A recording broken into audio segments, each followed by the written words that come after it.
Puji Tuhan, selamat malam Bapak Saudara semuanya. Selamat berjumpa kembali malam hari ini dalam online discipleship Revival Total Ministry. Bapak Ibu Saudara, tema yang akan kita bahas malam hari ini yaitu kita akan bicara tentang duduk, berjalan, dan bertahan, ya. Nah, jadi duduk, berjalan, dan bertahan, ya. Ini merupakan satu kondisi yang harus terjadi ketika seseorang percaya kepada Tuhan Yesus. Ya. Ketika Anda menjadi orang percaya, menjadi orang beriman, harusnya urutannya seperti itu. Yang pertama, kita diajar untuk duduk. Yang kedua, kita diajar untuk berjalan. Lalu, yang ketiga, kita diajar untuk bertahan. Ya, jadi 3 tahapan ini. Nggak banyak orang Kristen yang mengerti tentang urutan-urutan pertumbuhan kita ini ketika kita ikut Tuhan. Ya, ada beberapa orang yang gila-gilaan dengan Tuhan sih. Istilah kerennya sekarang ini orang pakai istilah betul, ya, benar-benar habis-habisan untuk Tuhan, gila-gilaan untuk Tuhan dan sebagainya. Nggak salah, ya. Memang itu harus nantinya tujuannya ke situ. Sampai akhirnya kita ini melupakan dunia, melupakan diri kita sendiri, hanya 100% untuk Tuhan. Ya, itu yang disebut habis-habisan untuk Tuhan. Namun, ya, ketika orang percaya pertama kali, kalau mereka langsung ya melakukan segala sesuatu dan kelihatannya itu exciting gitu ya, melayani, sibuk ini dan sebagainya.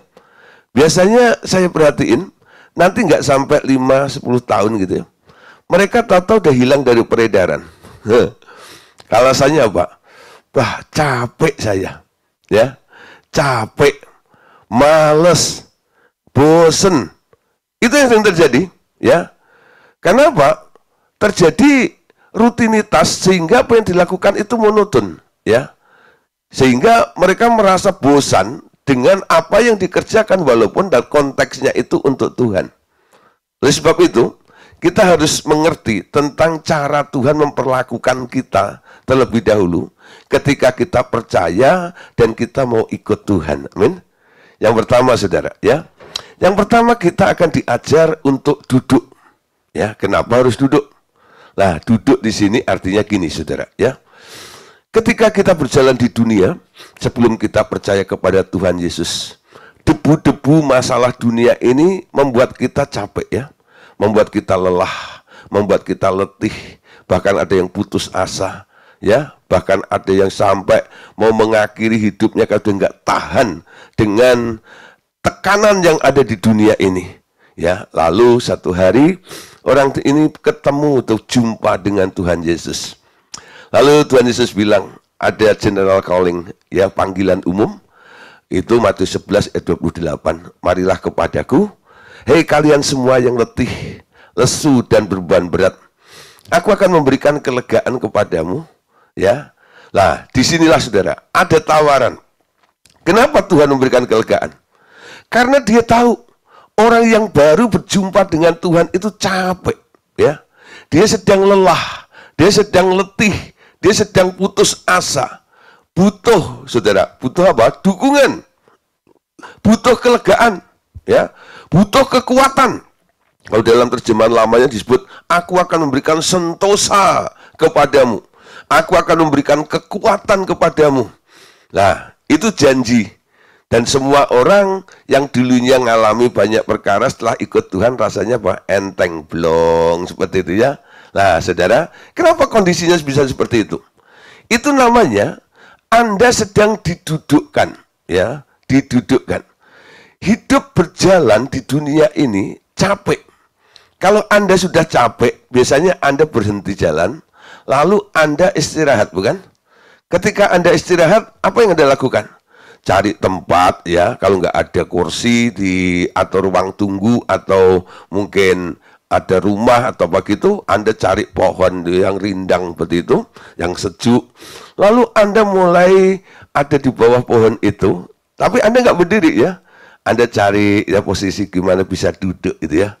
Nah, ketika duduk di situ, beban-beban itu rasanya hilang ya.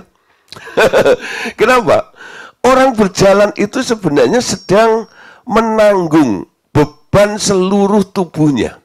Sehingga kakinya ini menjadi tumpuan. Dan kakinya ini merasa pegel, merasa capek. Pada waktu dia duduk, kakinya tidak menahan tubuhnya lagi ya. Nah, tubuhnya itu ditahan oleh siapa? Tubuhnya itu ditahan oleh apa yang didudukinya itu ya. Nah, saudara, setelah itu ketika sudah Anda duduk, nanti Tuhan ajak Anda berjalan ya. Nah, tentang berjalan dan bertahan nanti akan kita bahas di sesi berikutnya. Khusus untuk malam hari ini, saya mau bicara tentang bagaimana Tuhan memperlakukan Anda ketika Anda percaya ikut Tuhan, lalu Tuhan bilang, duduk nak, ya.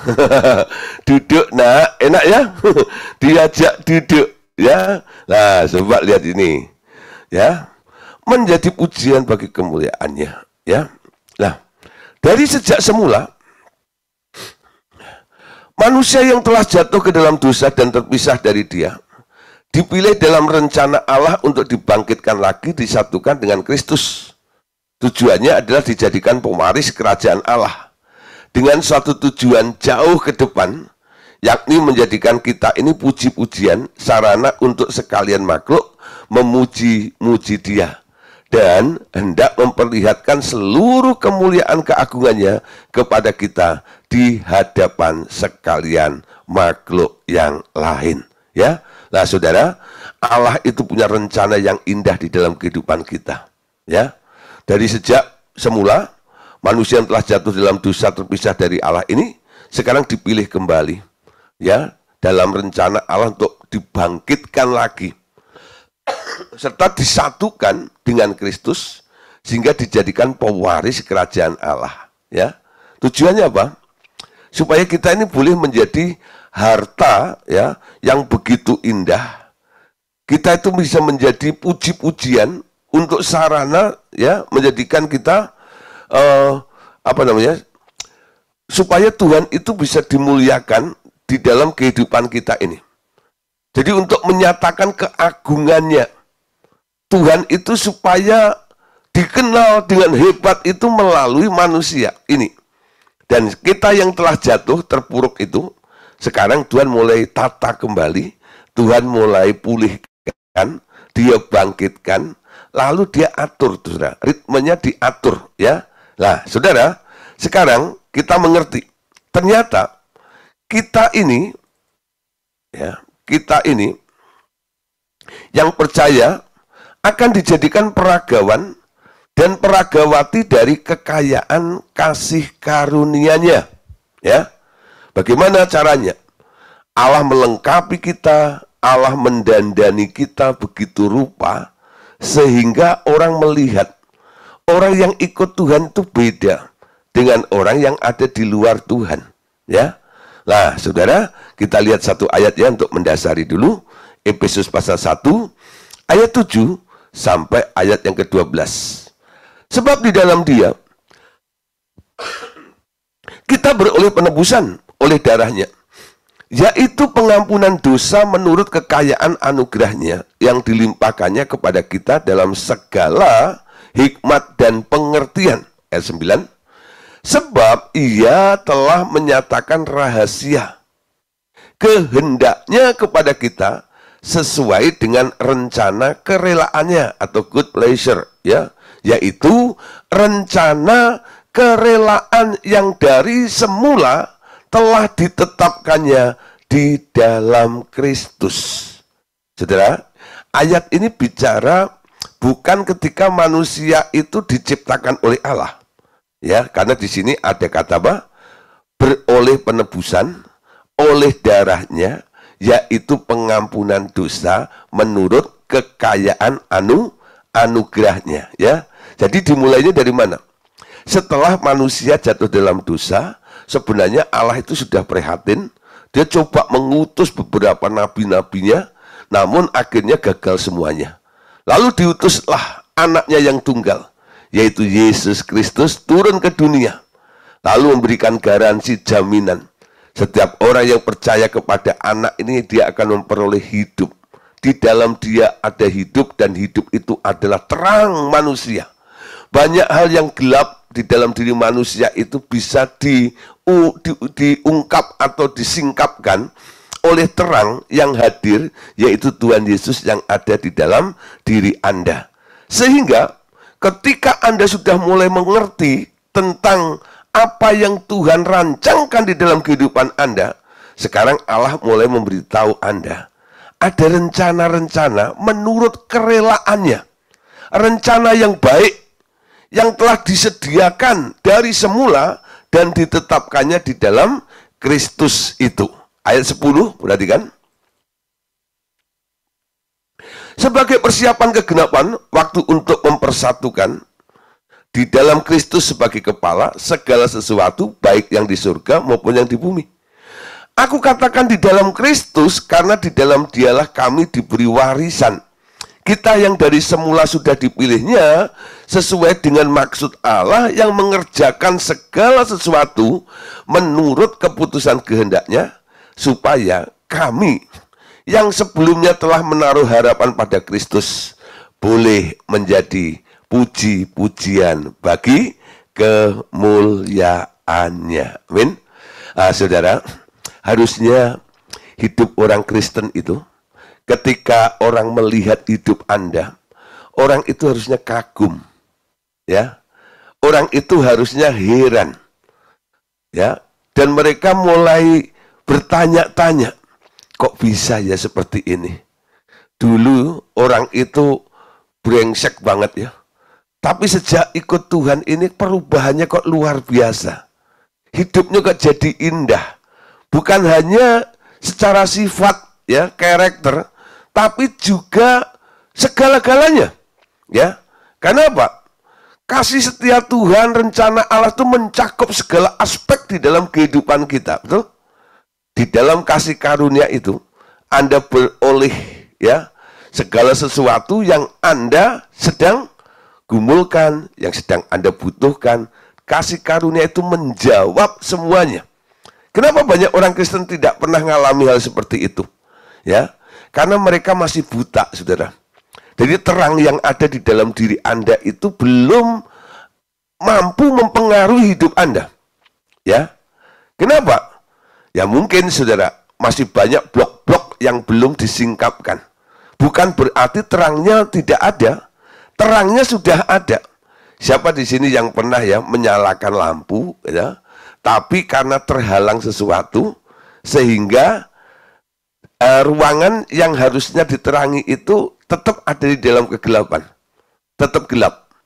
Ya, maksudnya tahu ya, terangnya sudah ada, terangnya sudah menyala, tapi ruangannya nggak tersentuh dengan terang itu.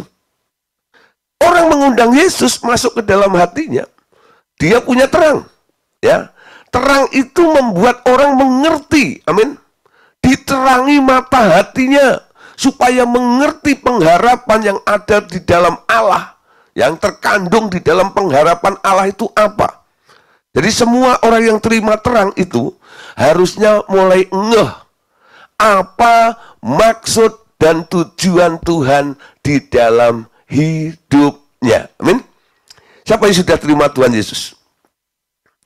Semua sudah ya? Jadi terima Tuhan Yesus, terima terang. Amin. Jadi kalau lampunya nyala, terangnya itu sudah ada, harusnya semua kelihatan. Amin. Semua nampak. Anda mulai ngerti, oh di sini ada ini, oh di sini ada ini, oh di sini ada ini, oh di sana ada itu, ya. Kenapa? Karena ada terang. Ketika terang itu mati, padam, Anda nggak bisa melihat apa-apa. Tapi ketika terang itu nyala, terang itu ada di dalam hidup Anda akan mengetahui banyak perkara. Ya, tentang apa?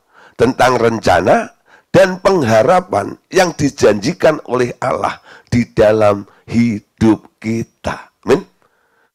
Jadi orang Kristen terima Tuhan Yesus kalau nggak ngerti tentang rencananya Allah, nah perlu dipertanyakan, untuk apa Yesus ada di dalam diri Anda? Dia menerangi mata hatimu. Ya, tangkap itu. Kenapa terang itu tidak menjangkau ke sana itu? Mungkin saudara ya, Alkitab bilang, terang itu kalau tidak ditaruh di kaki Dian, ya mungkin ditaruh di kolong tempat tidur atau di apa namanya, di tempayan, ya, itu terhalang. Ya, itu terhalang. Biarkan terang itu menyala semakin luas di dalam kehidupan kita, sehingga kita bisa melihat apa saja yang sudah disediakan oleh Allah yang boleh kita ambil dan kita nikmati di dalam Dia. Amin. Nah, begitu luar biasanya jaminan penyediaan Allah di dalam kehidupan kita. Untuk apa semuanya itu? Untuk menggenapi apa yang direncanakan oleh Allah di dalam hidup Anda. Rencananya apa? Supaya Anda menjadi puji-pujian bagi kemuliaannya. Amin. Melalui keberhasilanmu, melalui kesuksesanmu, melalui perubahanmu, yang dipuji siapa? Bukan Anda. Yang dipuji adalah Allah yang mengerjakannya di dalam hidup kita. Amin. Bagaimana kalau Anda nggak ngalami perubahan? Belum percaya Tuhan, sama percaya Tuhan, orang Korea bilang sami mawon. Podo wae, ya, sama aja. Malah kadang-kadang semakin parah. Nah, kesaksian Anda di mana? Bagaimana Allah bisa dimuliakan melalui hidup Anda? Ya, Anda ini adalah peragawan dan peragawati, betul? Allah kadang-kadang ya menaruh Anda di karpet merah, betul? Anda ngerti karpet merah? Itu sebuah panggung yang menonjol di mana semua mata tertuju di situ. Lalu Anda dipersilahkan untuk jalan di atas karpet merah itu. Semua menilai Anda, bukan? Semua menilai Anda. Dari bajumu, dari apa?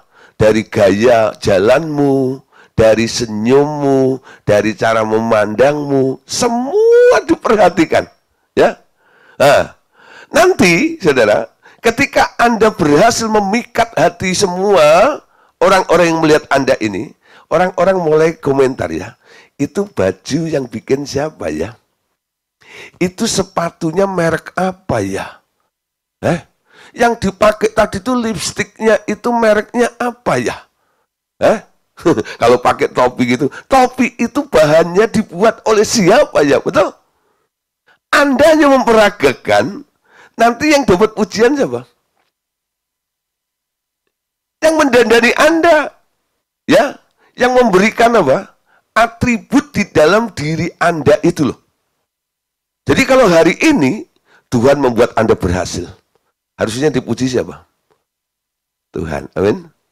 Kalau Anda dibuat kaya, siapa yang dipuji? Allah yang punya rencana di dalam kehidupan Anda, betul? Nah, kalau Anda hari ini ya bisa sukses, ya, punya usaha, punya pabrik dan sebagainya, siapa yang dipuji? Allah, betul? Jadi kalau orang tanya, gimana kamu kok bisa seperti ini? Ya, cuma satu kata, ini semua karena Tuhan. Amin. Itu semua karena Tuhan. Kenapa bisa begitu? Saya ini cuman peragawan dan peragawati saja di bumi ini untuk memperagakan keagungan dan kemuliaan Tuhan. Jadi sekarang kita mengerti ya, bagaimana cara memuliakan Tuhan, bagaimana cara mengagungkan Tuhan. Bukan hanya dengan memuji Tuhan. Banyak orang kadang-kadang bisa memuji Tuhan ya, Allahku dahsyat perkasa, oh ya, ajaib kau Tuhan, kau sungguh heran. Orang mau lihat dong. Kamu bilang Allahmu ajaib. Kamu bilang Allahmu tuh hebat. Sehebat apa Allahmu itu? Orang dunia pengen lihat. Melalui hidup Anda. Betul? Anda harus mampu memanifestasikan, menunjukkan kehebatan Allah dari dalam hidup Anda itu. Siapa di sini yang sudah mulai bisa menunjukkan kehebatan Allah di dalam hidup kita ini? Keajaiban Allah di dalam hidup Anda itu. Coba Anda lihat, saudara. Ya, saya kalau mau bersaksi banyak hal, saudara. Ya, betul-betul kadang-kadang orang geleng-geleng sampai gitu ya. Saya mengatakan, saya nggak mampu, saya nggak punya. Itu semua karena Tuhan. Ajaib aja. Luar biasa, ya. Nanti kalau udah selesai saya mau cerita. Nah, belum selesai belum. Ceritanya luar biasa ya. Nah, tunggu dulu ya. Tapi nanti ingetin ya, Pak, katanya mau cerita. Ya belum, kurang lebih ya setengah bulan lagi lah. Nanti saya cerita nanti ya. Kita baca dulu lah Efesus pasal 1 ayat 13 sampai 14. Efesus 1 13 14. Di dalam Dia kamu juga, karena kamu telah mendengar firman kebenaran, yaitu Injil keselamatanmu, di dalam Dia kamu juga ketika kamu percaya dimeteraikan dengan Roh Kudus yang dijanjikannya itu. Roh Kudus itulah jaminan warisan kita sampai kita memperoleh penebusan yang menjadikan kita milik Allah untuk memuji kemuliaannya, ya. Nah, saudara, Tuhan Yesus ketika mau naik ke surga, dia bilang sama murid-muridnya, jangan gelisah, jangan takut. Aku akan meminta kepada Bapa untuk memberikan penolong yang lain kepadamu. Amin. Siapa itu? Roh Kudus. Menolong apa? Ayo. Roh Kudus menolong apa? Sampai kita ya, memperoleh jaminan warisan kita. Sampai kita memperoleh penebusan yang menjadikan kita milik Allah untuk memuji kemuliaannya. Jadi Roh Kudus nanti akan membantu Anda sampai apa yang dijanjikan Allah dalam kehidupan Anda itu akan terrealisasi di dalam kehidupan Anda. Ya. Mulai, saudara ya. Nah, jadi semuanya itu sampai kita memperoleh penebusan. Apa artinya memperoleh penebusan? Kalau Anda ya hari ini ditipu setan sampai akhirnya Anda mengalami banyak penyakit, ya. Tuhan Yesus menebus Anda. Orang yang sakit kalau ditebus jadi sehat, bukan? Harusnya. Betul? Nah, Roh Kudus akan mengupayakan sampai Anda mengalami ditebus dari penyakitmu, Anda jadi orang sehat. Amin. Kalau Anda miskin, ya, utangnya banyak, gali lubang, tutup lubang, keceplung lubang lagi.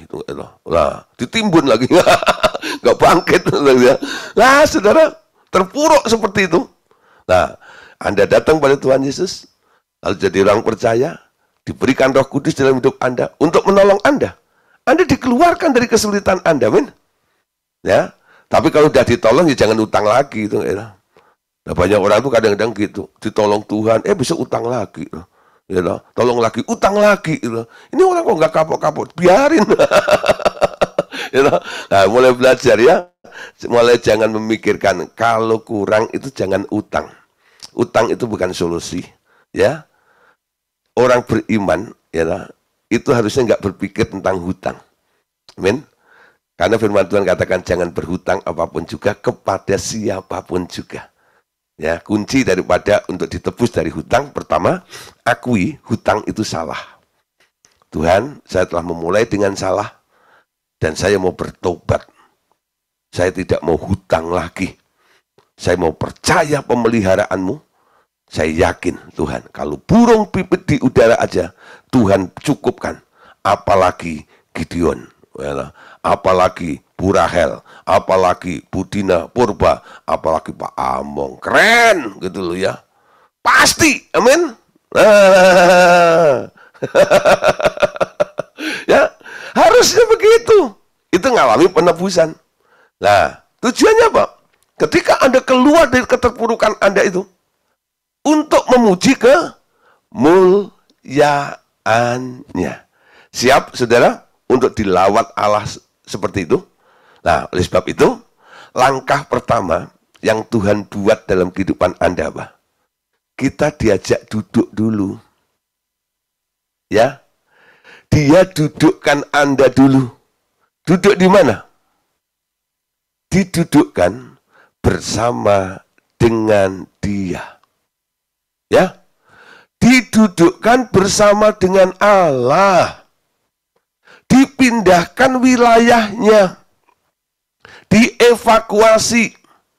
Setiap orang yang percaya kepadanya diberi kuasa untuk menjadi anak Allah. Dan anak-anak Allah itu diberi tempat, yaitu duduk di sebelah kanan Allah Bapa. Ya.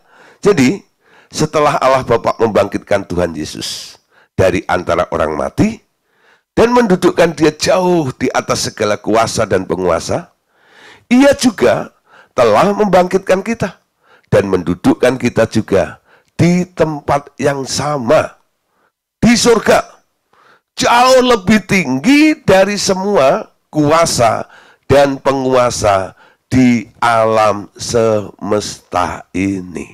Amin. Sekarang sadari bahwa Tuhan akan mendudukkan Anda, ya, dibangkitkan, didudukkan di surga. Surga di sini adalah alam roh, saudara. Di alam roh, menjadi orang Kristen, ya, itu bukan menjadi orang religius atau orang agamawi. Tapi menjadi orang Kristen itu menjadi orang spiritual, betul? Menjadi orang rohani, ya, bukan agamawi.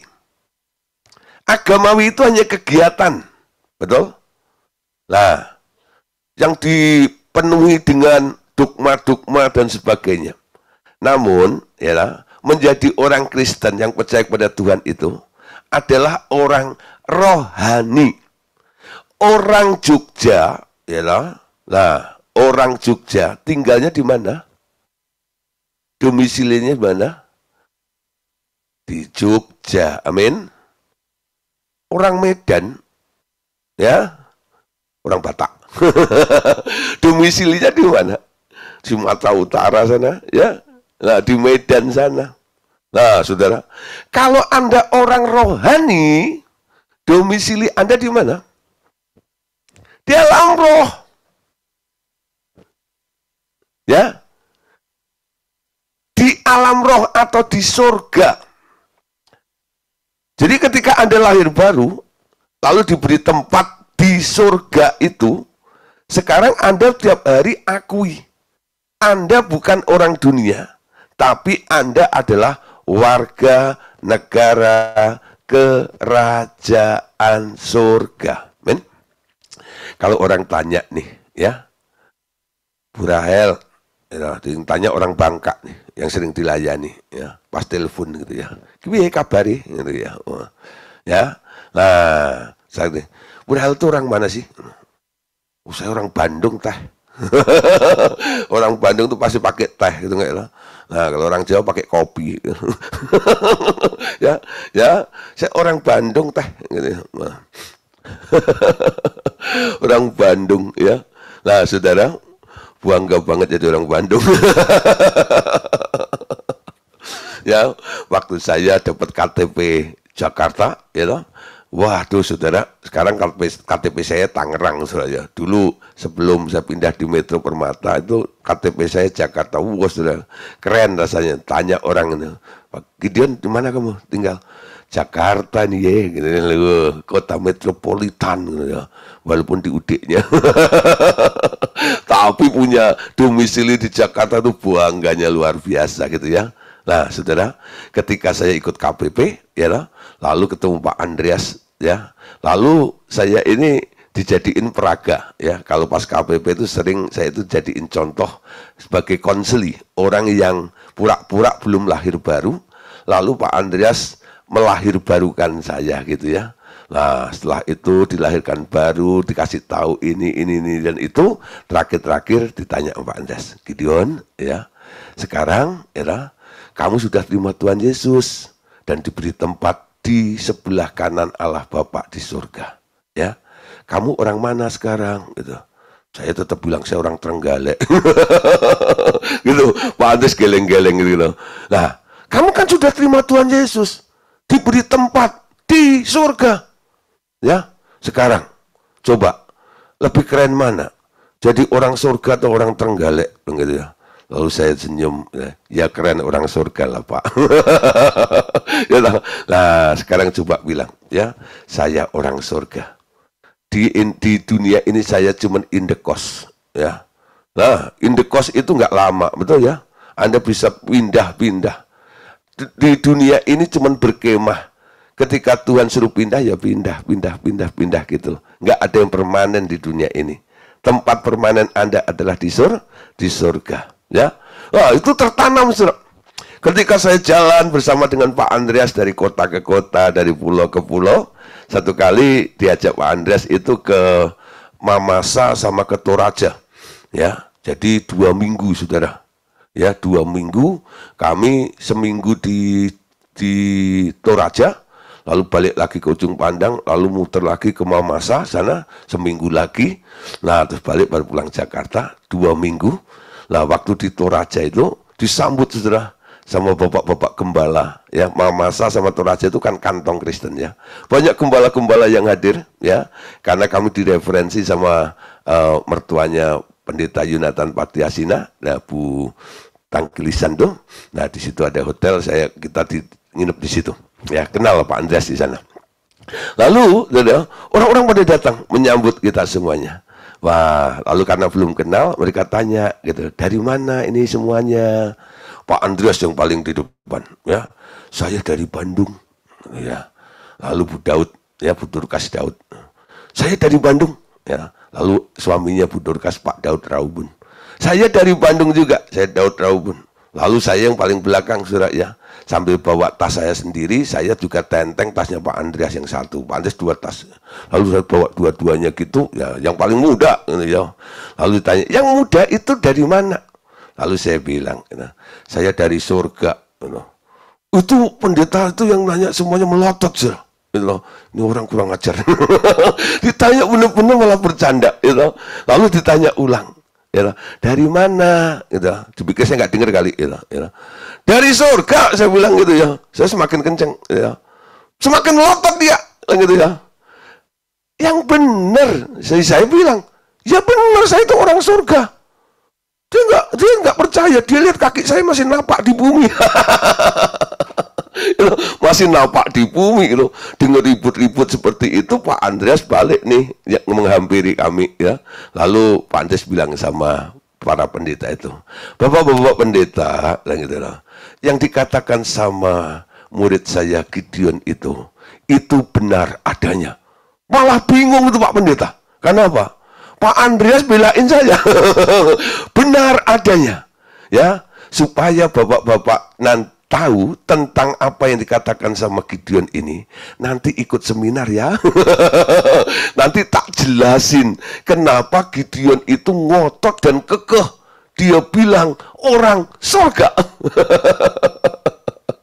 Nah, saudara, jadi saudara, kalau Anda ya di dunia ini merasa ya hina, merasa banyak masalah dan sebagainya, ingat rumahmu. Ya, ingat asal usulmu. Anda bukan orang dunia ini. Anda adalah orang surga, amin. Tiap hari klaim, Bapak surgawi, aku mengucap syukur oleh karena kasih-Mu, karena aku percaya kepadamu. Sekarang aku boleh menjadi anak Allah, dan sekarang aku boleh duduk di sebelah kanan Allah Bapa di surga. Aku adalah orang surga, amin. Di dunia ini Anda cuma sementara, Anda cuma in the cost. Ya. Anda adalah warga negara kerajaan surga. Amin. Nah, di sini sekarang kita lihat ayatnya. Efesus 1 19 sampai 21. Nah, ini ayatnya. Perhatikan baik-baik, dan betapa hebat kuasanya bagi kita yang percaya. Hebat kuasanya bagi kita yang percaya sesuai dengan kekuatan kuasanya. Yang hebat siapa? Yang hebat Allah, betul? Sesuai dengan kekuatan dan kuasanya. yang dikerjakannya di dalam Kristus.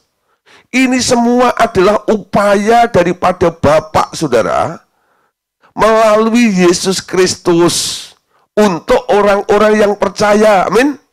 Yang dikerjakannya di dalam Kristus dengan membangkitkan dia dari antara orang mati dan mendudukkan di sebelah kanannya di surga, jauh lebih tinggi dari segala pemerintah dan penguasa dan kekuasaan dan kerajaan dan tiap-tiap nama yang dapat disebut, bukan hanya di dunia ini saja, melainkan juga di dunia yang akan datang. Amin. Nah, satu ayat lagi, Efesus 2, 6, 7.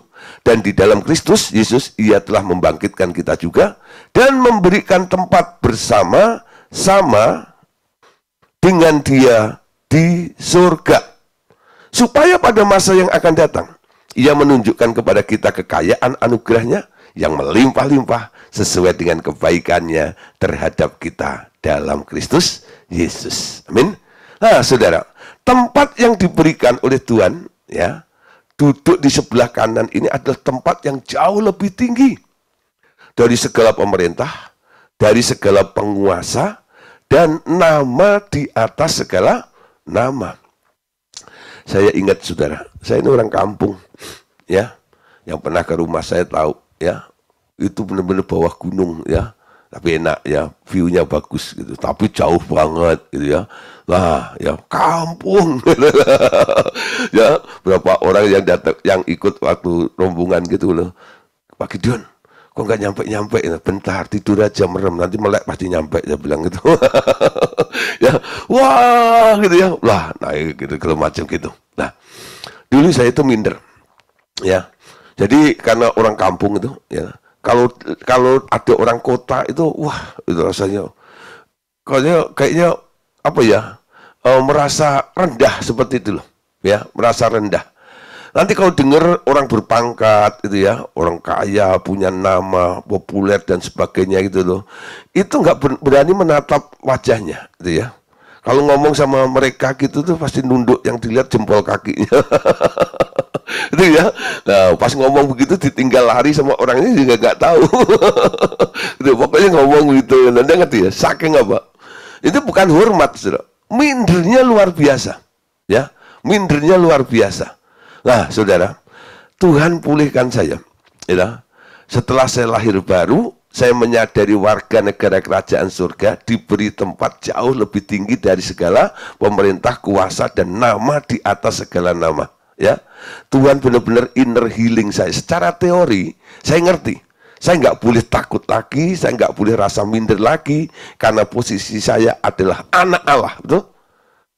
Tuhan sudah angkat derajat saya tinggi, disetarakan dengan Allah, menjadi anak Allah seperti itu. Tapi mentalnya masih kena mental block, ya. Tetap, saudara, ya. Satu hari, saya habis doa dari Sentul, ada satu orang pengusaha punya bukit doa, kami diajak teman saya ke sana. Nah, setelah doa, saudara, ya, lalu ditanya nomor telepon lah gitu ya. Nah, kasih semuanya gitu, data absen gitu ya, hadir di situ, pernah datang gitu, tulis gitu. Nah, saudara, satu kali saya masih kos waktu itu di Jakarta Selatan, ya, di Blok A. Telepon bunyi, ibu kos panggil saya, ya, Gideon, you know, ada yang telepon, ya, dari Pak Sutana katanya. Wah, Pak Sutana, gitu ya. Ya, itu halo saya, halo Pak, ya, selamat siang, ada Pak ini. Oh, Pak Gideon, ya, apa bisa Jumat besok, jadi waktu dari Rebu, gantiin saya khotbah di Napan Group di Wisma Indosmen. Saya bilang, ya bisa banget Pak. Oke ya, karena belum banyak pelayanan, bisa Pak, gitu ya. Nah, setelah saya pikir kalau khotbah di kantor itu ya pakai baju biasa lah gitu ya. Akhirnya saya pakai baju putih, gitu, celana hitam, lalu pakai dasi, gitu, ngaca tuh saya pikir saya udah keren banget ya. Oh gitu ya. Lalu naik, ya, naik Volvo saya. Wow, gitu ya. Kalau sana naik Volvo, tapi yang jendelanya banyak itu loh ya. ya, bis kota. Oh, ya bis kota, carinya yang paling murah lagi, reguler. Sampai di sana ternyata macet Sudirman, ya. Saya terlambat sudah, ya. Ibadah jam 12 itu ya. Saya datang sampai sana itu jam 12 lebih 10. Ya, wah sudah mulai sudah ya. Saya nyampe di situ ternyata di lobi itu udah ditunggu sama seorang ya. Saya baru tahu itu namanya Bu Reta ya. Istrinya Pak Abraham. Nah, lalu sudah, Pak Gideon ya. Pak, ya, cepat Pak. Saya langsung ditarik naik lift langsung ke lantai 6 ya. Lalu sampai situ, lalu dibukain pintu ya. Dia udah ngomong, udah terlambat Pak gini, ya udah tahu, maaf, ya. Masuk ke situ dibuka, saya kaget luar biasa. Kenapa? Yang di dalam itu semua pakai jas. Ya, pakai jas. Jadi ini ibadah khusus, saudara, ya, eksekutif. Karena yang diundang ini apa? Direktur, pemilik usaha besar di Jakarta itu, ya. Nah, dia nggak bisa disuruh saya, tapi dia nggak ngomong, nggak bisa ngomongnya mendadak, ya. Padahal dia nggak bisa udah lama gitu ya. Pokoknya bikin surprise aja gitu. Jadi dikira yang khotbah itu orang pengusaha itu. Saya masuk, saya kaget, sudah. Ternyata orang-orang pakudat berjas semuanya gitu. Pengennya saya keluar, ya, takut dan sebagainya gitu ya. Lalu saya ingat, sudah. Dulu saya pernah dengar khotbahnya Billy Graham. Billy Graham itu pernah bilang begini, ya, ketika dia diminta atau disarankan untuk mencalonkan jadi presiden, dia itu bilang begini, enggak apa itu presiden, presiden Amerika loh, saya hamba Tuhan. Hamba Tuhan itu lebih besar, lebih tinggi daripada presiden. Presiden melayani dunia, hamba Tuhan melayani Allah. Wah, sudah. Waktu saya dengar Billy Graham ngomong begitu tuh, pertama dulu saya pikir sombong banget tuh. Dia itu nggak ngerti gitu, waktu itu. Tapi ketika saya diperhadapkan dengan kondisi seperti itu, ya, ketemu dengan orang hebat seperti itu dan saya merasa kecil seperti ini, saya ingat omongannya Billy Graham itu menjadi rema, ya. Siapa bilang kamu lebih kecil dari dia? Kamu anak Allah, kamu duduk di sebelah kanan Allah Bapa, kamu warga negara kerajaan surga, kamu hamba Allah. Wah saudara, kepala saya jadi besar. Dari tadi nunduk itu ya, akhirnya saya berani menatap wajah mereka. Ya, hati saya itu sambil nyanyi gini. Maka tegaklah kepalaku, hadapi lawanku. Itu benar-benar saudara ya. Saya bisa menatap orang itu dengan tanpa gentar situ. Tuhan menyembuhkan saya di situ. Tuhan memulihkan saya. Dari situ saya sampai hari ini, saya punya mental anak Allah. Betul? Ketemu dengan orang apapun juga, saya nggak gentar gitu, nggak sekarang. Ya kenapa? Karena saya tahu posisi saya. Saya adalah anak Allah, warga negara kerajaan surga, duduk di sebelah kanan Allah Bapa. Saya ini orang surga, amin. Tempat yang jauh lebih tinggi dari pemerintah, segala pemerintah, penguasa, dan nama di atas segala nama. Amin. Keren nggak saudara?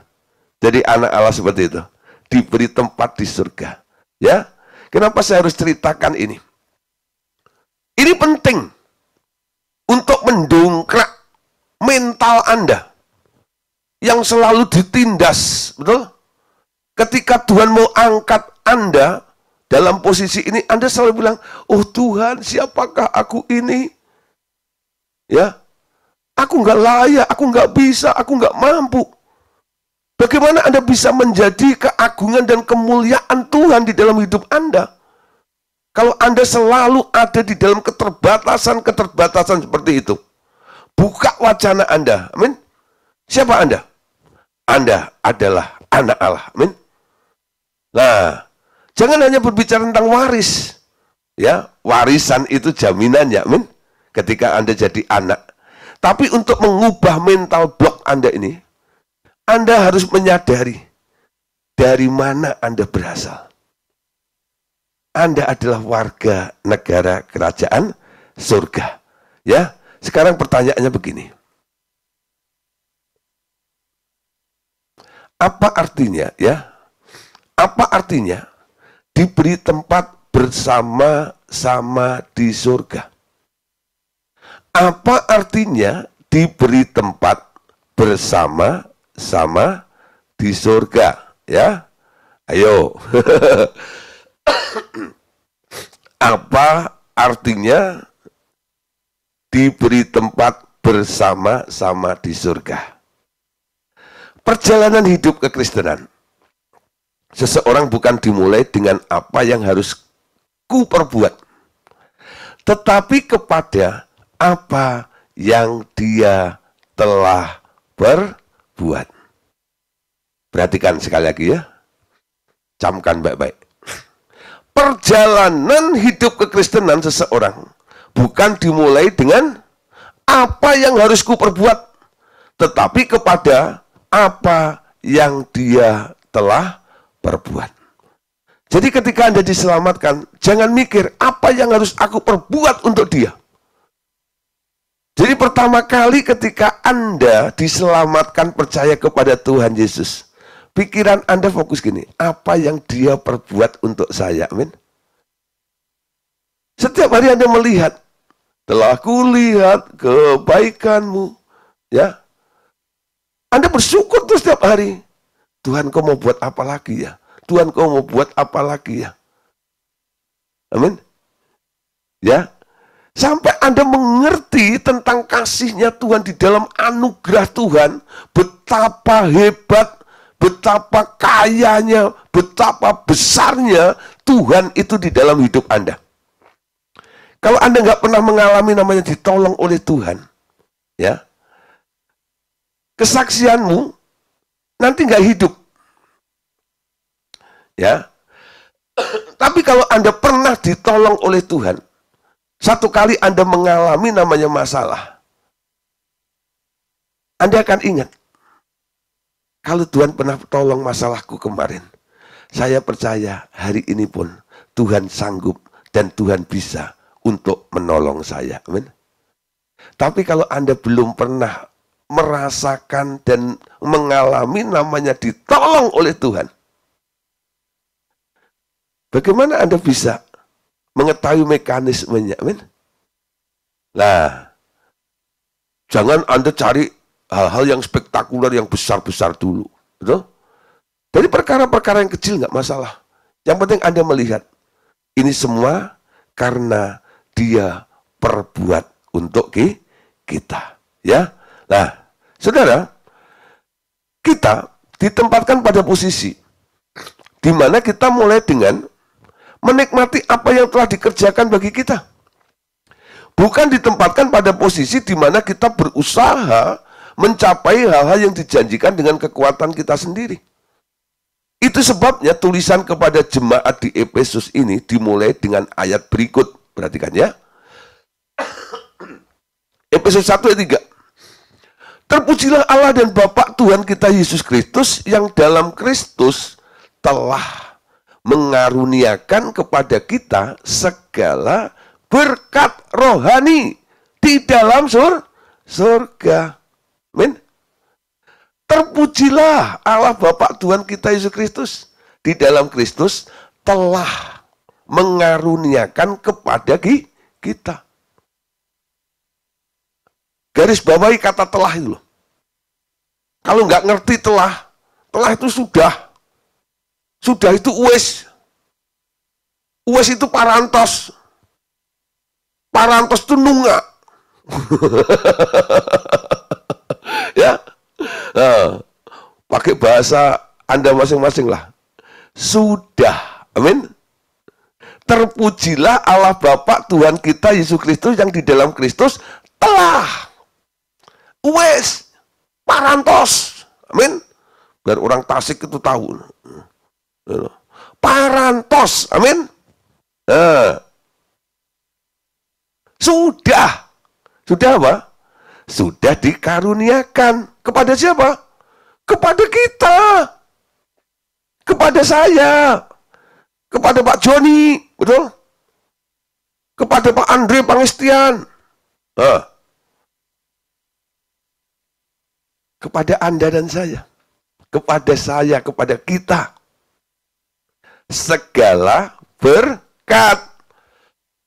Dengan berkat langsung melongo. Oh iya. Tapi mana Pak? Ya.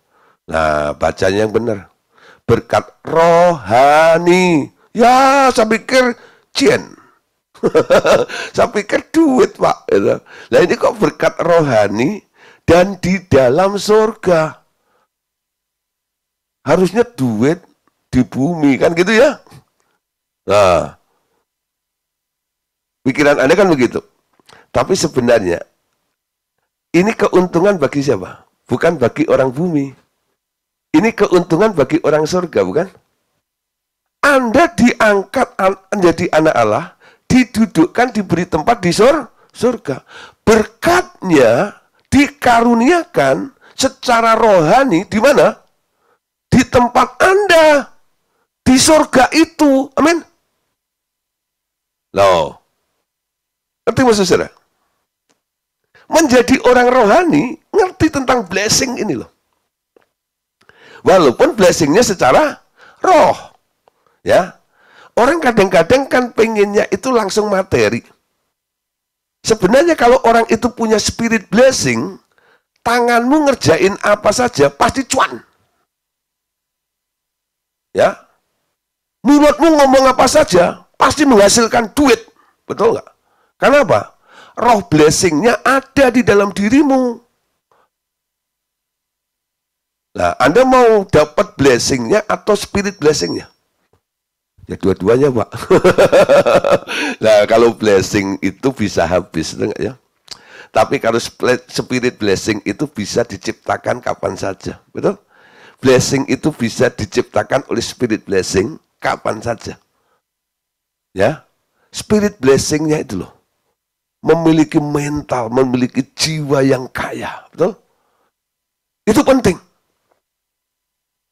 Bapak surgawi, aku mengucap syukur, aku anakmu, apa yang Bapak punya adalah aku punya. Dengan Anda ngomong begitu, Anda itu sebenarnya sedang ngomong apa? Aku ini kaya. Kenapa? Aku ini anaknya Bapak yang kaya, betul? Dan apa yang Bapak punya, aku punya. Mentalnya begitu. Ya. Nah, jangan diblok dengan intimidasi si iblis. Ya, udah jelek, miskin, kere pula, bilang gitu. Ambles, siapa bilang saya miskin? Ngomong kosong. Ya, terpujilah Allah Bapa Tuhan kita Yesus Kristus, yang dalam Kristus telah mengaruniakan kepada kita segala berkat rohani di dalam surga. Yang percaya katakan amin. Amin. Ya, kalau berkat amin. Ya. Tapi kalau diajak penginjilan nanti dulu Pak. Ya. Ya. Amin ya. Nah saudara, begitu luar biasa ya, bahwa Tuhan menempatkan Anda di daerah blessing. Dicurahkannya di surga, Anda ada di situ ya. Nah Anda tinggal menikmati, nggak perlu berjuang. Kalau ada di tempat yang lain, Anda kan perlu ke sana, betul? Tapi kalau udah ada di situ, Anda harus bisa menikmati. Jangan kayak tikus mati dalam lumbung padi, betul nggak ya? Kenapa? Tikusnya buta, mata hatinya gelap, betul nggak ya? Tertutup dengan masalah, sehingga nggak lihat semua janji Allah yang ada di sekitar kita, amin. Nah, buka matamu, ya. Bila ku buka mataku, ya, kulihat kasihmu, amin. Buka matamu, lihat banyak hal. Buka matamu lebar-lebar, amin. Ingat bujangnya Elisa, dia nggak tahu ya, malaikat yang berkemah di gunung itu. Yang dilihat apa? Musuh yang mengancam. Tapi ketika dibuka sama Elisa, mata rohnya, dia lihat penyertaan Tuhan yang luar biasa. Pasukan bala tentara Allah yang berkemah, betul? Siapa yang merasakan tiap hari disertai pasukan malaikat? Ya, Hah. Siapa yang merasakan tiap hari dikelilingi duit, dikelilingi berkat? Ayo coba, mulai ya. Berkat ada di sekitarku, amin. Gak jauh. Itu namanya didudukkan di tempat enak itu loh ya. Kenapa Tuhan lakukan begini? Bila seseorang duduk, maka berat badannya tidak dipikul oleh tubuhnya sendiri, tetapi dipikul oleh kursi, sesuatu yang dari luar dirinya. Amin. Nah, ini artinya duduk. Kenapa Tuhan mendudukkan Anda? Supaya berat badan Anda itu tidak Anda pikul sendiri, betul? Tapi sekarang berat badan Anda itu ditahan atau dipikul oleh kursi, ya, sesuatu yang dari luar dirinya. Nah, ini namanya duduk. Jadi ketika Tuhan bilang, yuk aku dudukkan kamu, bebanmu lepas. Bebanmu ditanggung sama siapa? Yang ngajak duduk itu tadi itu. Aku akan memberikan kelegaan kepadamu. Amin. Ya. Nah, saudara, ini adalah prinsip. Prinsip kerjanya Allah dari awal sekali. Ia yang bekerja sibuk selama 6 hari, sebelum manusia dibuat, ia yang mengerjakan segala sesuatu, lalu baru manusia dibentuk pada hari ke-6. Dan ia menempatkan manusia di tengah-tengah pekerjaannya yang telah selesai. Oh, saudara ya, kenapa manusia itu diciptakan pada hari ke-6? Karena hari pertama, 2, 3, 4, 5, ya, dan 6 pagi, ya, siangnya baru manusia ya. Ya, pagi itu kan masih binatang darat. Setelah itu baru manusia. Kenapa manusia paling akhir? Itu posisi yang diberikan oleh Allah ya, tempat yang diberikan oleh Allah. Semuanya aku selesaikan. Nanti kalau semua udah selesai, kamu boleh tinggal di situ. Tinggal apa? Nikmati. Ditaruh di tempat yang sudah diselesaikan. Amin. Ingat, Yesus di atas kayu salib pernah ngomong apa? It's finished. Wes rampung. Ayo, bahasa roh itu. Sudah selesai. Betul? Apa yang sudah selesai? Sakit disembuhkan. Miskin diberkaya. Utang dibayar. Ayo, yang lagi terpuruk ya. Coba mulai Tuhan. Aku mau mulai dari start ikut Engkau. Mulai dari duduk dulu Tuhan. Amin. Mau menikmati apa yang telah Engkau selesaikan. Selama ini aku banyak beban di dalam hidupku. Aku mau Tuhan, Kau tolong. Coba ngomong begitu. Nanti Anda lihat, saudara, ada kursi, lalu Anda disuruh duduk di situ. Ya, lega di situ, blong di situ. Nah, setelah Anda duduk di situ, Anda tinggal di servis. Sama suruh duduk, amin. Bapak ada orang capek gitu ya, jalan gitu, lalu saya bilang, waduh kita orang capek, lalu Anda bilang, sini nih Bapak, duduk dulu Pak ini ya. Ya, Anda nyuruh duduk itu ngapain? Pergi ke dapur, ambil minum tuh ya. Pak, minum Pak, itu ya. Anda lihat orang yang lapar gitu, Anda masak Indomie. Ini Bapak makan dulu Pak, itu ya. Bapak duduk aja di situ Pak. Nah, yang repot siapa? Yang nyuruh duduk tadi, betul? Yang nyuruh Anda duduk siapa? Allah, betul? Dia akan memfasilitasi Anda. Anugerahnya melimpah di dalam hidup Anda. Hari pertama sampai ke-6, Tuhan jadikan manusia paling terakhir. Setelah semuanya selesai, manusia ditaruh di tempat itu. Untuk apa? Menikmati fasilitas. Jadi yang diciptakan sebelum manusia itu adalah fasilitas. Fasilitasnya siapa? untuk manusia. Matahari diciptakan untuk siapa? Kebutuhan siapa? Kita, betul? Manusia, dah. Tumbuh-tumbuhan itu siapa? Manusia. Air, manusia. Ya, semua untuk manusia. Nah, saudara, Anda perhatiin di sini. Makanya setelah selesai, baru manusianya dibuat di situ. Ya, nah, jadi prinsip itu hari ke-7, saudara ya. Hari ke-7 adalah hari perhentian Allah. Tapi itu adalah hari pertama Adam, betul? Jadi Adam memulai hidupnya dengan istirahat di dalam pekerjaan Allah yang telah selesai. Nah, di sini saudara ya, apakah Anda hidup di dalam Sabat ini? Hari perhentian Allah. Jadi ketika manusia diciptakan, udah siang ya, sampai sore, lalu masuk malam. Masuk hari ke-7. Allah berhenti. Itu start pertama manusia boleh menikmati itu pada hari perhentian itu. Setelah Allah selesai bekerja semuanya. Nah, saudara, enak di situ, ya. Kejadian 2 ayat 3, baca. Lalu Allah memberkati hari ke-7 itu dan menguduskannya, karena pada hari itulah ia berhenti dari segala pekerjaan penciptaan yang telah dibuatnya itu. Jadi mulai hidup Anda di hari ke-7. Hari perhentian. Ada beberapa orang merasa capek dan mulai lelah. Padahal dia sudah melayani Tuhan. Lalu ketemu saya, bilang gini, bah rasanya gitu ya, mau kabur saja deh. Ya, semuanya kayak nggak ada rasa terima kasih, malah difitnah ini dan itu dan sebagainya.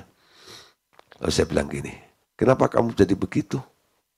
Motivasimu apa melayani Tuhan? Saya bilang, coba begini ya, kamu coba, mungkin terlalu banyak pelayanan, saya bilang. Coba mulai ya, dalam 1 minggu ini stop pelayanannya. Ambil waktu, istirahat, sabatika. Ya, nikmati Tuhan. Jangan mengejar, jangan berupaya, walaupun itu pelayanan sekalipun. Itu menguras energimu. Coba mulai rest, mulai dari hari perhentian itu. Betul saudara, dia masuk Sabat. Dia nggak mau mikir, dia hanya menikmati Tuhan, gitu ya.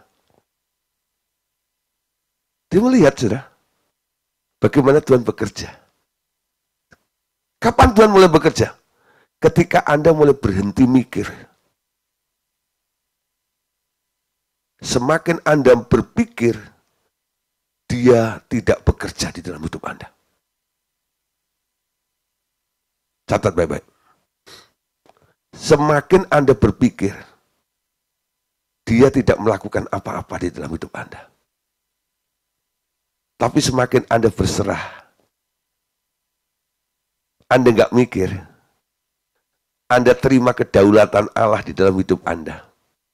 Di situ Anda boleh melihat bagaimana tangan Tuhan bekerja. Amin. Dilakukan sesuatu di luar nalar Anda. Apa yang tak pernah dilihat oleh mata, yang tak pernah didengar oleh telinga, yang tak pernah timbul dari dalam hati, itulah yang disediakan oleh Allah. Amin. Bagi orang yang percaya. Apa yang nggak dipikirkan? Apa yang nggak didengar? Apa yang nggak muncul dari hati? Keluar, di luar perasaan Anda. Disitulah sebenarnya tempat Allah bekerja itu loh.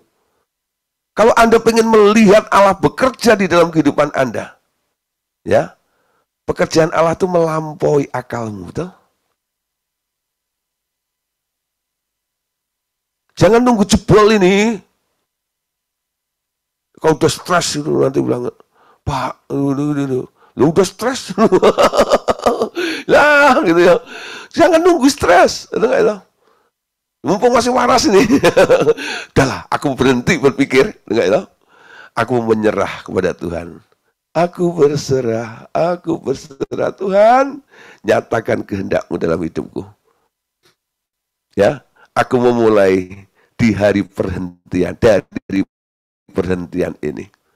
Mau melihat tangan-Mu bekerja. Ibrani 4 ayat 9 sampai 11. Jadi masih tersedia satu hari perhentian. Hari ke-7 bagi umat Allah. Sebab siapa saja yang telah masuk ke tempat perhentiannya, ia sendiri telah berhenti dari segala pekerjaannya. Sama seperti Allah berhenti dari pekerjaannya. Karena itu, baiklah kita berusaha masuk ke dalam perhentian itu. Supaya jangan seorang pun jauh karena mengikuti contoh ketidaktaatan yang sama. Marilah kita, baiklah kita berusaha masuk ke dalam perhentian itu. Amin. Perlu diupayakan, perlu diusahakan. Kapan? Mulai malam hari ini. Mau duduk? Ya, mau duduk? Kelihatannya enak ya. Saya tadi cerita tentang grace itu enak. Tapi saya tidak mau meracunin Anda dengan hyper grace. Ya. Saya tunjukkan, memang grace itu hyper. Grace itu besar, betul? Apapun bisa Tuhan kerjakan di dalam kehidupan Anda. Ya. Tapi Anda lihat, Anda harus mengejar satu hal. Masuk di dalam perhentian itu. Ya. Orang yang tinggal di dalam grace masih mikir, dia akan memperdaya, memanfaatkan Tuhan. Otaknya jalan. Betul? Tapi kalau dia nggak mikir, dia di dalam pemeliharaan Allah, dia akan bisa menerima, menikmati apa saja, sesuai dengan apa yang dikaruniakan oleh Allah kepada Anda. Amin. Nanti Anda lihat ya, hari ini mungkin banyak permintaan di dalam kehidupan Anda. Ketika Anda masuk di sabatikal, hari Sabat, hari perhentian itu, Anda nggak punya permintaan satupun. Kalau toh ada satu, Tuhan, nyatakan kehendak-Mu dalam hidupku. Itu cukup. Kehendak Allah itu mencakup segala aspek apa yang Anda pengen minta semuanya itu. Ya.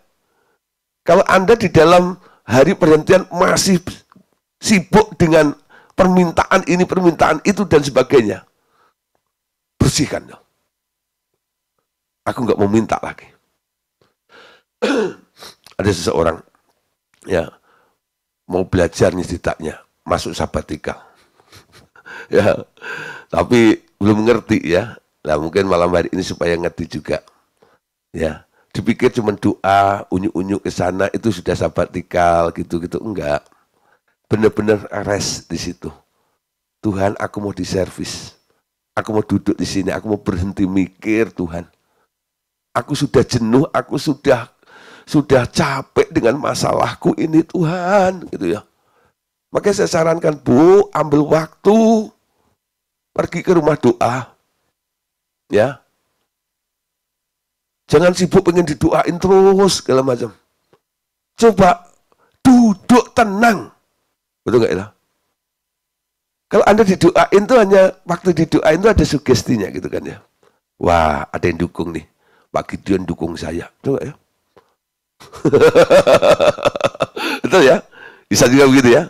Tapi kalau Anda bisa rest, masuk di dalam hari perhentian itu, total betul-betul, saudara. Walaupun Anda seorang diri, Anda melihat, aku sedang ditopang oleh Tuhan. Amin. Kalau Tuhan yang menopang, siapa yang bisa menggoyahkan Anda? Itu tangan yang kuat. Amin. Nah, perhatikan lagi, saudara. Di antara perhentian pertama dalam kitab Kejadian dan perhentian kedua setelah Tuhan Yesus memulihkan segala yang telah dirusak oleh dosa Adam, terletak kehidupan tragis umat manusia. Di sini, Yesus bekerja bersama Bapaknya Ya, Yesus bekerja bersama Bapaknya lagi, membereskan kerusakan itu dan mengakhirinya dengan seruan, sudah selesai. Dalam Yohanes 19:30 ya, itu dilakukannya di kayu salib.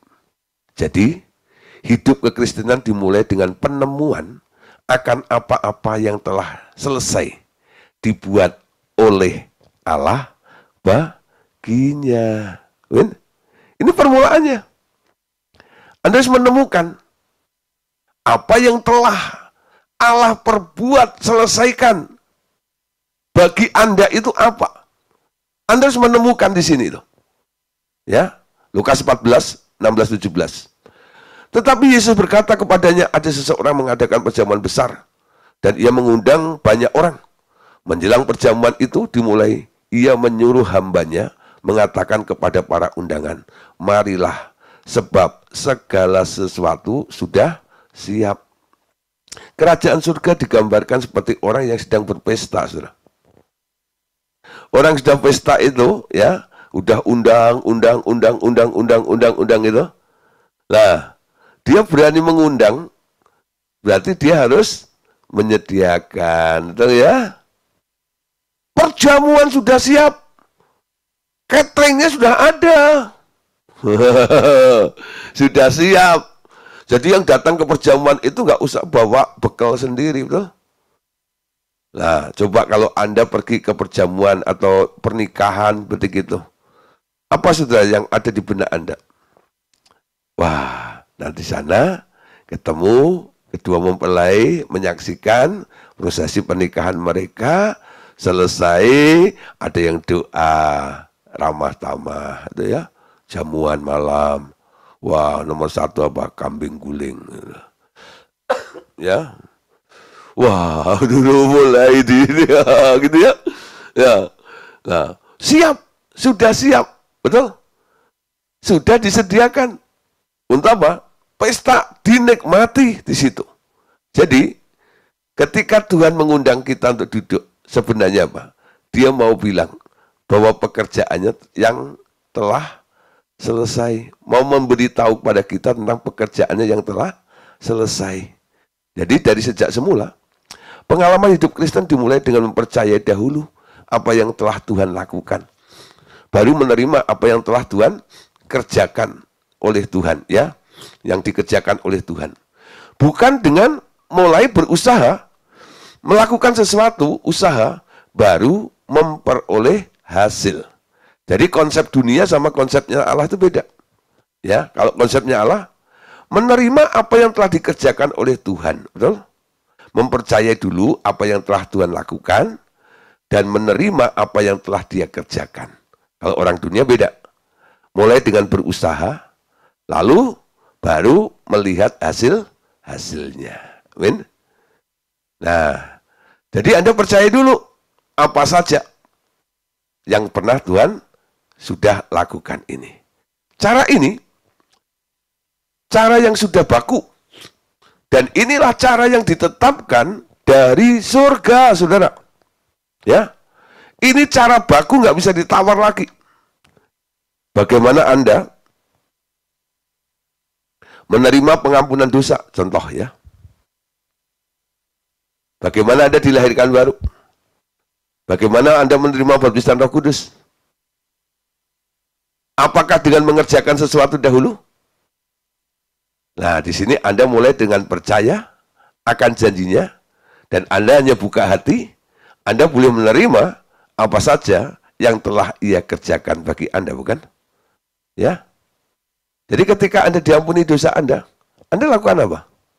Nggak ada, betul? Ketika Anda dilahirkan baru, Anda disuruh apa? Cukup percaya aja ya. Lalu Yesusnya masuk dalam hati Anda. Anda nggak perlu sediain pesawat untuk Yesus masuk, apa datang ke sini loh. Dia sendiri yang datang, betul? Dia yang ketok-ketok pintu hati Anda. Ketika Anda buka, Dia masuk ke dalam diri Anda. Anda jadi ciptaan baru di dalam Dia, betul? Anda menerima Roh Kudus juga begitu ya. Itu janji Allah.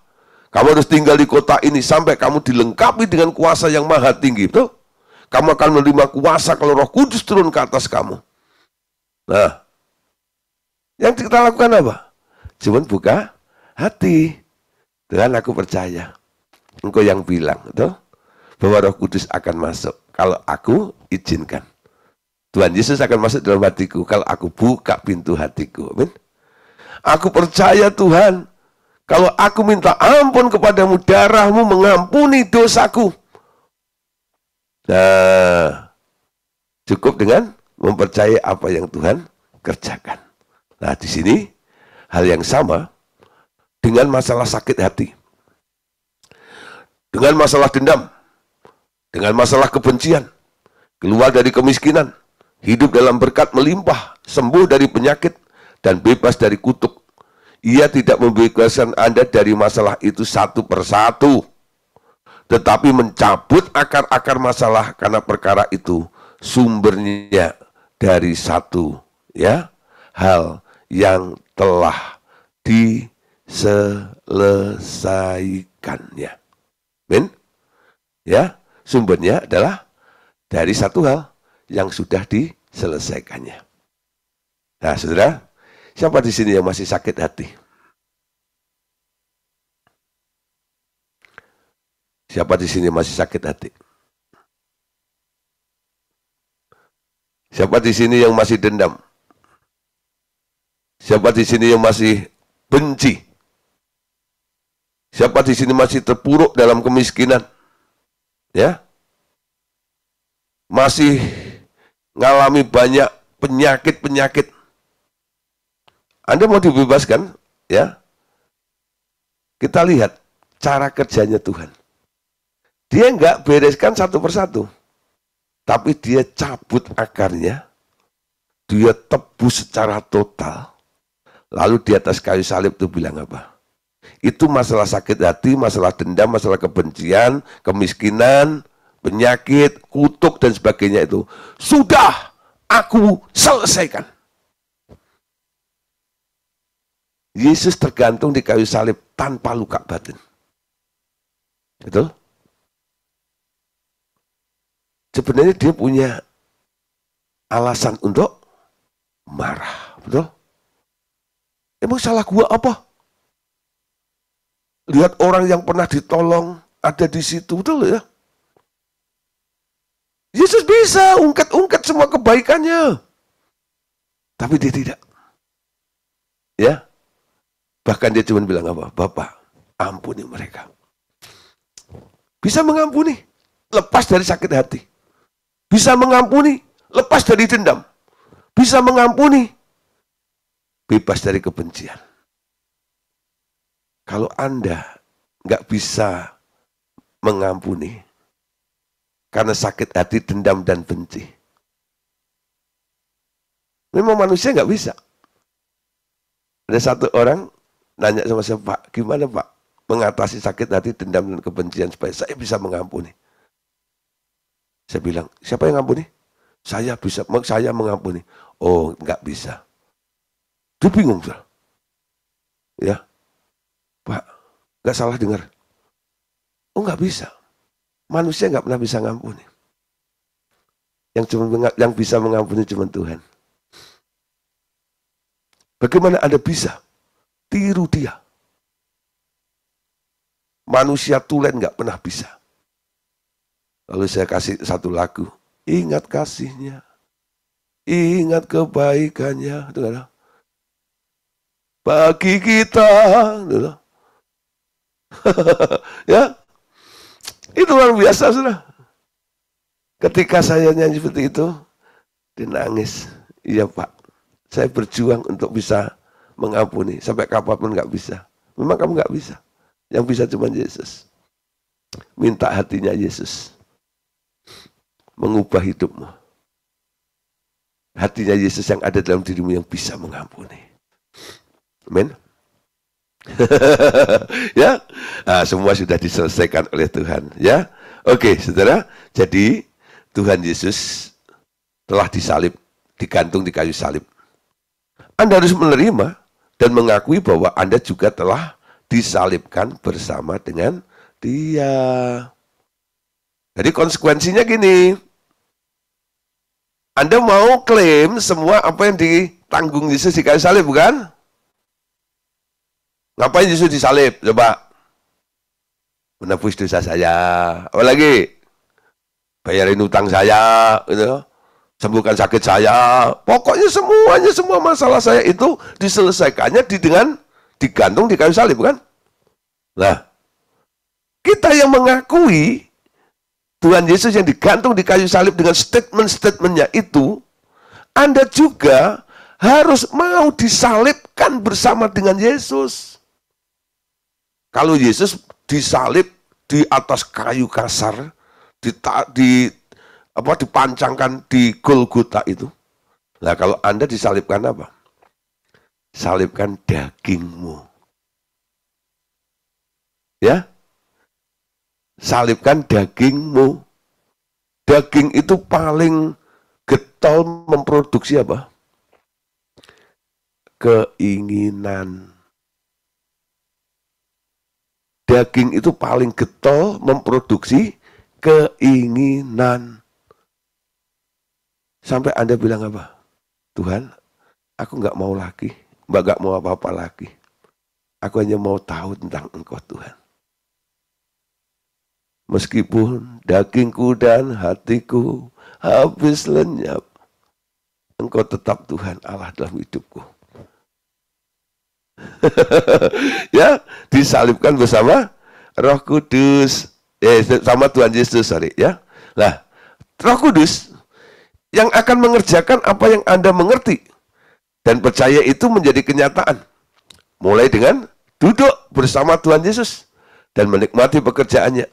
Maka Allah Bapa akan mengerjakan itu melalui Roh Kudus-Nya di dalam Anda.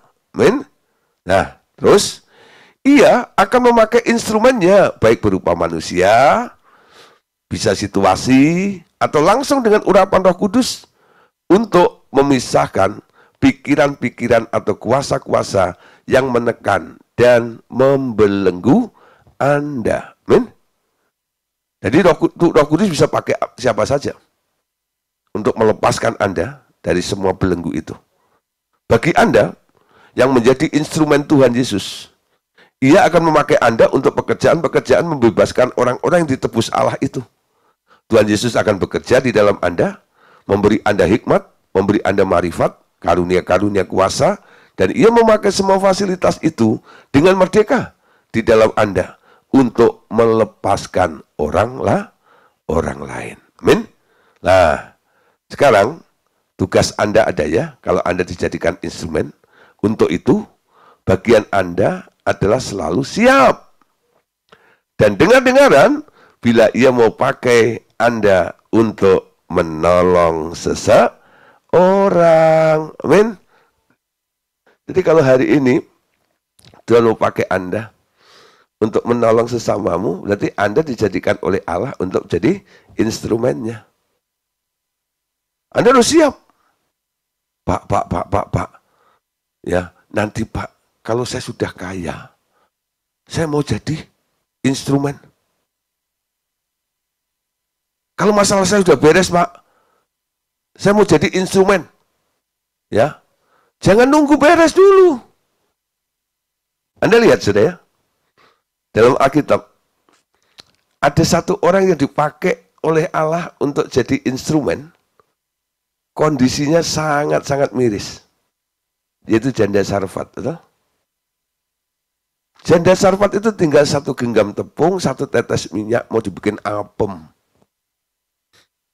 Ya, orang Bandung surabi kali ya, apem. Nah, apem. Nah. Lalu dia bilang sama Elia, ini makananku terakhir dan setelah itu aku nunggu mati. Itu enggak lah.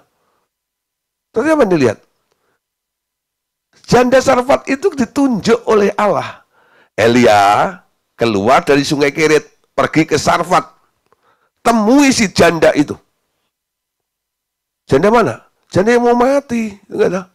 Janda yang miskin. Loh, instrumen kok kayak begini? Ya, tapi untungnya Anda lihat ya.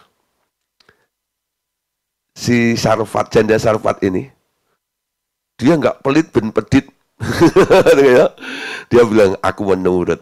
Ya, akibatnya apa? Terjadi sesuatu yang luar biasa. Mujizat terjadi. Coba Anda lihat, saudara. Kalau hari ini, Anda hanya fokus kepada keadaanmu. Anda nggak ngerti kalau Tuhan sedang pakai Anda menjadi instrumennya Allah. Tuh. Jangan lihat keadaanmu, lihat Tuhan. Amin. Nanti Tuhan lihat nih. Aku mau pakai engkau untuk membebaskan engkau dari belenggu-belenggu yang di pikiranmu itu loh. Kalau Anda hari ini pengennya ditolong oleh orang terus, lalu Tuhan bilang apa? Kamu tolong dia. Ngerti sudah maksud saya? Tuhan mau hilangkan pikiran pengen ditolong, dan sekarang Anda mengerti, sebenarnya Anda bisa menolong, betul? Dia mau mengubah aja dulu di sini ini. Ketika Anda sudah menolong, nah, di situ Tuhan cukupkan. Betul nggak ya? Kenapa? Anda sudah berubah. You know, banyak orang nggak ditolong oleh Tuhan karena apa? Nah, di sini ini. Ya. Karena apa? Waduh, aku ini pokoknya harus ditolong. Ya. Hidup dalam anugerah bukan begitu. Gitu ya. Anda sudah ditolong. Kalau sudah ditolong, itu mikir pengen minta ditolong nggak? Enggak. Kalau sudah ditolong, meningkat ya. Mau menolong, betul? Ayo. Yang masih terbelenggu di pikiran mau ditolong terus itu, sekarang keluar dari daerah itu. Anda sudah ditolong. Amin.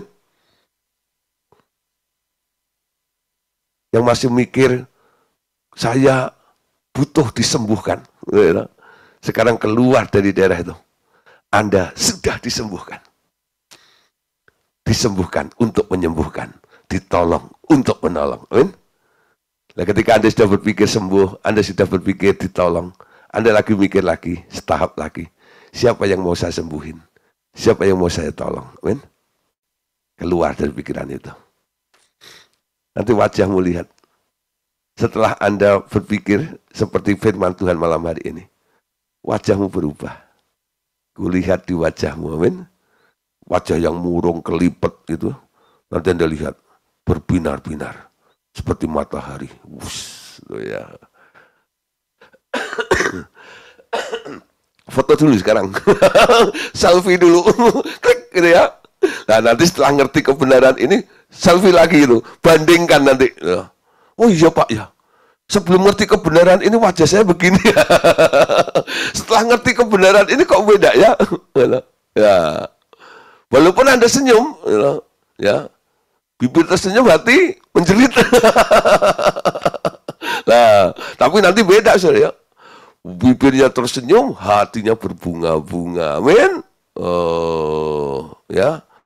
Nah, amin. Oke, lihat beberapa ayat dulu ya. Yohanes 5:20. Sebab Bapa mengasihi anak dan ia menunjukkan kepadanya segala sesuatu yang dikerjakannya sendiri. Bahkan ia akan menunjukkannya pekerjaan-pekerjaan lebih besar lagi daripada pekerjaan-pekerjaan itu. Sehingga kamu menjadi heran. Apa yang dilakukan oleh Allah dalam hidup Anda? Itu sangat heran. Ya, membuat Anda heran.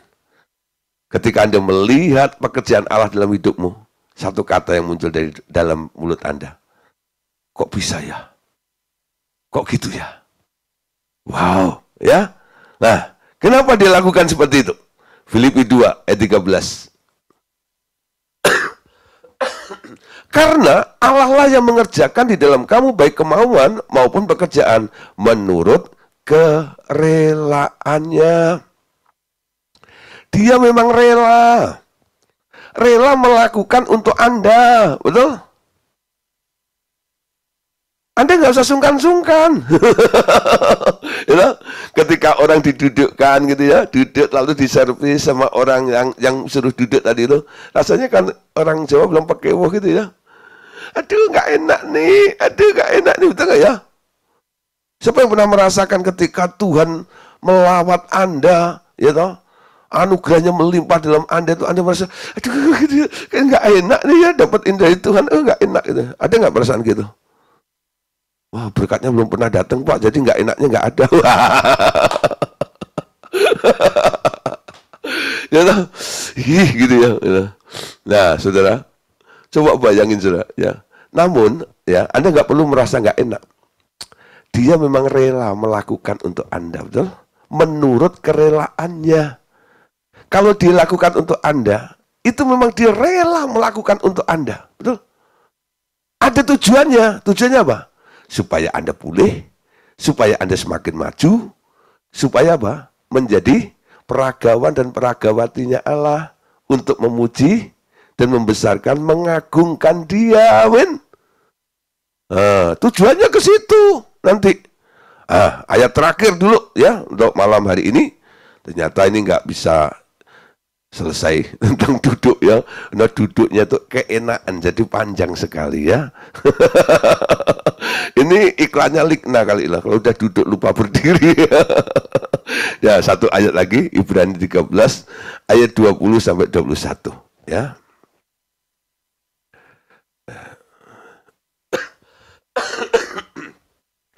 Ibrani pasal 20, Ibrani 13 20 sampai 21 ya. Kiranya Allah damai sejahtera yang dengan darah perjanjian yang kekal telah membawa kembali dari antara orang mati Gembala Agung segala domba, yaitu Yesus Tuhan kita, memperlengkapi kamu dengan segala yang baik untuk melakukan kehendaknya dan mengerjakan di dalam kita apa yang berkenan kepadanya melalui Yesus Kristus. Bagi Dialah kemuliaan sampai selama-lamanya ya. Yang percaya katakan amin ya. Wow, saudara, luar biasa ya.